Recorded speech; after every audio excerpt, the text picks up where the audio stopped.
Tu me dis les mots doux dont mon cœur a besoin. Je veux faire de ma vie toute magnifique. Que savoir de ce jour, alors, va intéresser l'évangélisation. Nous parlerons aujourd'hui de l'évangélisation. Simplement parce que le cœur de Dieu bat pour le salut des âmes.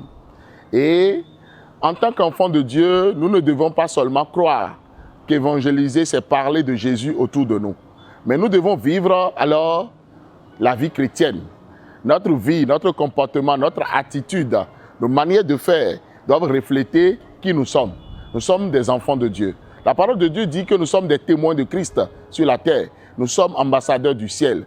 Alors, en dehors de notre comportement, de nos attitudes, nos réalisations, notre manière alors de concevoir la vie doit pouvoir maintenant parler à ceux qui sont autour de nous. Si, en tant qu'enfants de Dieu, nous ne savons pas que toute la création attend avec un ardent désir la révélation des fils de Dieu et que dans chaque domaine où nous exerçons, nous ne travaillons pas alors à glorifier le nom du Seigneur. Si nous ne travaillons pas vraiment excellemment, si nous ne sommes pas la tête et non la queue, si nous travaillons pas avec médiocrité, mais avec excellence à la gloire de Dieu, je crois qu'en ce moment-là, tous ceux qui nous entourent verront que notre Dieu est un Dieu d'excellence, un Dieu de grandeur, un Dieu de valeur. Et là, au travers de ceci, alors les gens viendront vers nous. Parce que, qu'on le veuille ou pas, les abeilles iront toujours vers le miel. Si nous voulons vraiment impacter ce monde et les amener à Christ, il nous faut faire quoi? Il nous faut avoir la douceur qu'il faut. Il nous faut avoir l'amour pour les humains. Sinon, si nous parlons seulement de Christ, si nous parlons de l'évangile, mais nous ne vivons pas l'évangile, nous ne travaillons pas vraiment à fédérer les gens autour de la cause de Christ, alors notre évangélisation serait vaine. Des gens viennent dans la foi et c'est maintenant qu'ils viennent alors rentrer dans la misère, rentrer dans le manquement, parce qu'ils ne sont pas équilibrés par l'enseignement de la parole de Dieu. Notre Dieu est un Dieu qui appelle les gens pour changer leur vie en bien. Notre Dieu est un Dieu de développement et non un Dieu alors de manquement, de misère, de mendicité, de pauvreté, de manque. Non, ça ne doit pas être le cas. Notre Dieu, alors, il voudrait sauver la terre et amener la terre à la lumière. Enlever les gens de l'obscurité du sous-développement, l'obscurité de l'ignorance et les amener maintenant alors à la connaissance de la lumière glorieuse de Christ. C'est ce que nous devons être, c'est ce que nous sommes. Chrétiens, partout où nous sommes, alors nous devons avoir de l'impact, nous devons avoir de l'influence. À travers cette influence-là, à travers cet impact-là, alors nous allons attirer les gens à Christ.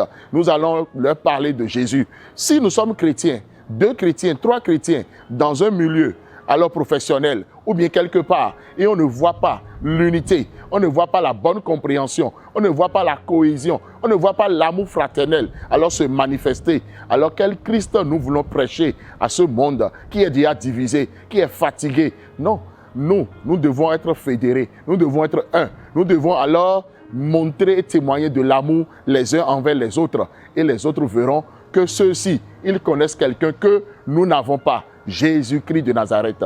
Jésus est venu à la croix, mourir pour le salut de l'humanité. Et nous devons aussi faire très attention pour ne pas alors faire acception de personne. Parce que de plus en plus, nous n'évangélisons plus tout le monde. C'est nous-mêmes qui choisissons selon nos humeurs ceux qui sont évangélisables. Nous n'allons plus dans les prisons évangéliser les prisonniers. Nous n'allons pas dans les rues évangéliser ceux-là qui sont les démunis, ceux-là qui sont les rejetés de la société. Nous n'allons pas dans les couvents évangéliser alors c'est les adeptes de beaucoup d'idoles, de beaucoup alors de fétiches. Non, nous n'évangélisons pas les sourds, les muets et toute autre personne rejetée de la société. Non, nous évangélisons seulement ceux-là qui sont autour de nous, ceux-là qui sont de notre espèce, ceux-là qui ont les mêmes diplômes que nous. Non, nous devons faire très attention si nous sommes des enfants de Dieu. Toute créature humaine a besoin de Jésus-Christ, qu'il soit riche, qu'il soit pauvre, qu'il soit malade, qu'il soit en bonne santé, qu'il soit maigre, qu'il soit alors en un bon point. Toute personne a besoin de Christ. Qu'il ait toutes ses capacités humaines ou pas, alors cette personne a besoin de Jésus. Nous devons évangéliser et notre évangélisation doit être étendue. Oui, aujourd'hui, Que Savoir nous a parlé de l'évangélisation. N'oubliez pas de vous abonner à cette chaîne. N'oubliez pas de liker. N'oubliez pas de partager aussi à la gloire de Dieu. Et n'oubliez pas aussi de nous contacter si vous avez alors des questions, que ce soit par WhatsApp ou bien par tout autre moyen. Les numéros sont au bas de cette vidéo. Que le Seigneur vous bénisse. C'était le pasteur Jido Prudence Aimé. Reçu